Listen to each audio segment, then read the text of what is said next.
Good evening. This video tonight will teach you about supply chain management here at South Jersey Industries. Here at South Jersey Industries, our supply chain is rather large with many individual parts, so it's a lot to take care of. As Warren G. Bennis once put it, management is the idea of taking a vision and turning it into reality. By taking your visions of the supply chain management and turning it into reality, we can not only keep our suppliers happy, but also keep our clients happy. So let's begin. So what is a supply chain?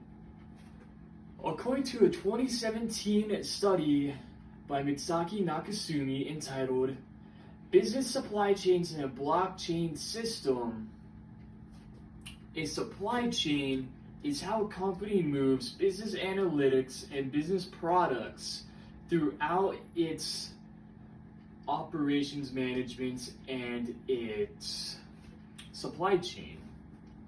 So what this means is that jobs that were normally carried out at a facility right here are no longer being carried in our factories or our buildings.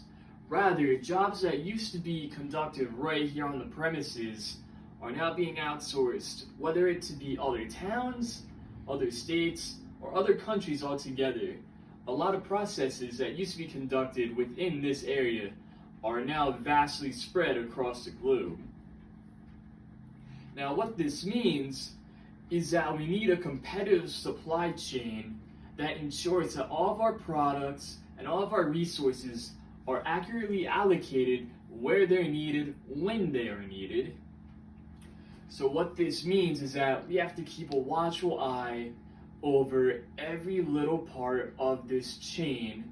Otherwise, we risk very slow movement of products, lots of operating overhead that could be avoided, and quite frankly, bad public relations, as a lot of our products would come out shoddy and often late.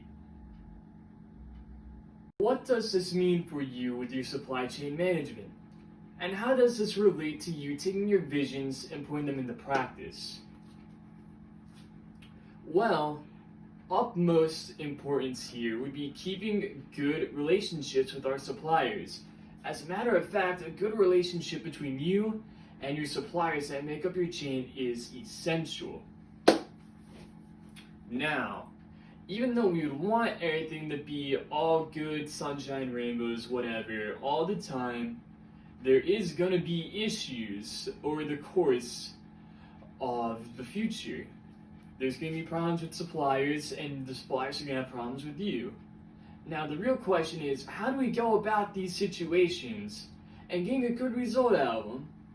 Well, as written in a 2020 book by Roy and Gwen Cook, entitled The Business Guide to Business Etiquette, one of the best things to do in these situations is to really let both sides cool down. Like, for one, you don't want to get too heated with your suppliers, because if you jump the gun and you get mad at them right at the start, they're going to be very hesitant to reach back out to you after time has passed. So you're going to want to have self-control, keep your cool, and just not let emotions get the best of you while you're in the midst of conflict resolution. The second key important part to this is being able to see both sides of the situation.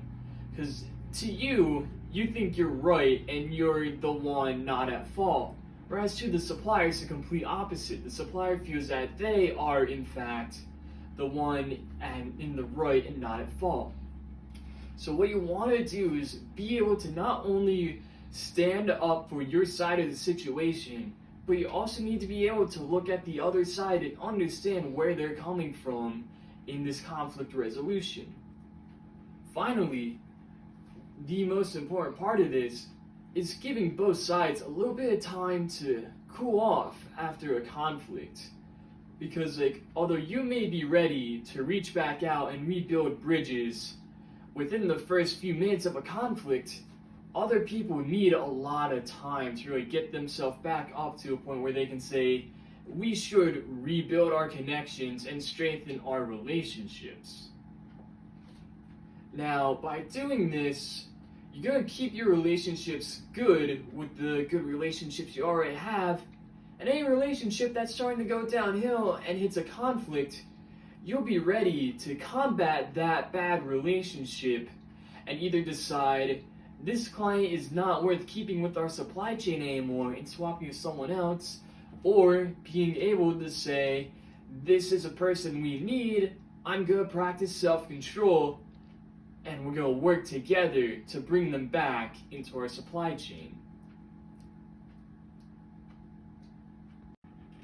Now, what you may be thinking right now is, how does this all relate to me right now in what's going on? Well, currently we are facing a COVID-19 epidemic, and this has put great strains on, well, everyone to be honest, but you as a supply chain manager are going to face some real hardships coming up. Most notably, PR relationships with companies are starting to dwindle because of these supply chain problems in the midst of this pandemic.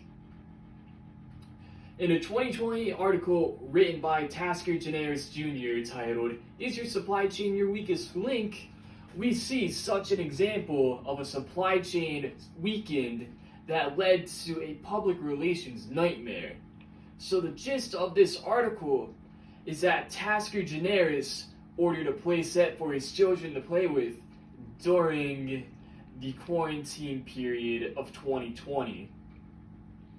However, the product arrived through several shipments, 12 pieces shipped separately, and at first, Generis only received 3 out of the 12 parts. After some time, he reached out to the company wondering when the rest of the package was going to be delivered, to which he was informed that his package will be completed as soon as the supply chains can make the final pieces of the product, but due to the virus, there was many delays and some of the parts were not expected to arrive for months.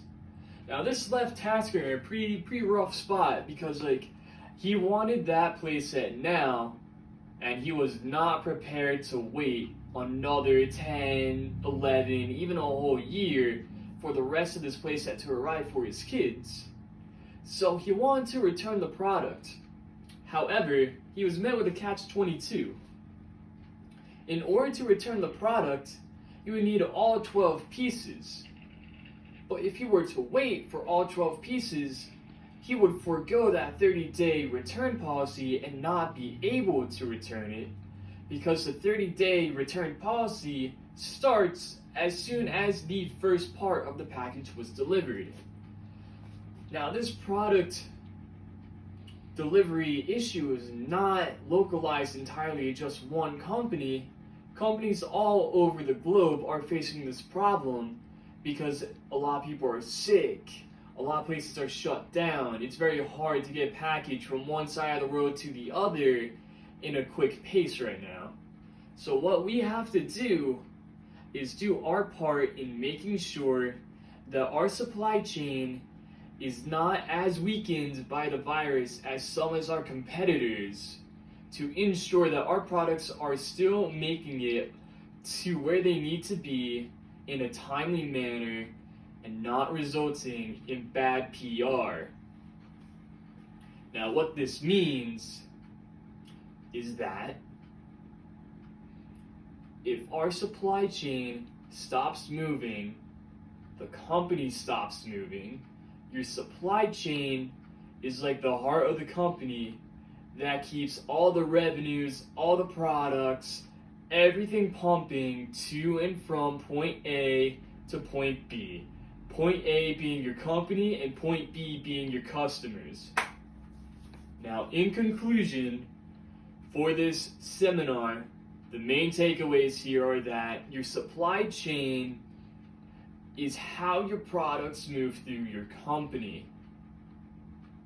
Your supply chain needs to be competitive, because if your supply chain falls behind your competitors, you will get eaten alive in the market. The most important part, arguably, in keeping a healthy, competitive supply chain is having really good self-control when it comes to disagreements and butting heads with the suppliers you work with. Because should you be a hothead and turn away all your suppliers, you're gonna forgo so many opportunities that your company will start to fade away and become non-existent. And right now, as we're in the midst of a global pandemic, everything around us is slowing down and coming to a halt because it's so hard to get stuff across the globe in a time like this. So, in order to circumvent these issues, you need to work to make sure your supply chain is as strong as it can be, and if not, you gotta make it stronger. Otherwise, your company will start dying and eventually fade away out of existence. This concludes the seminar.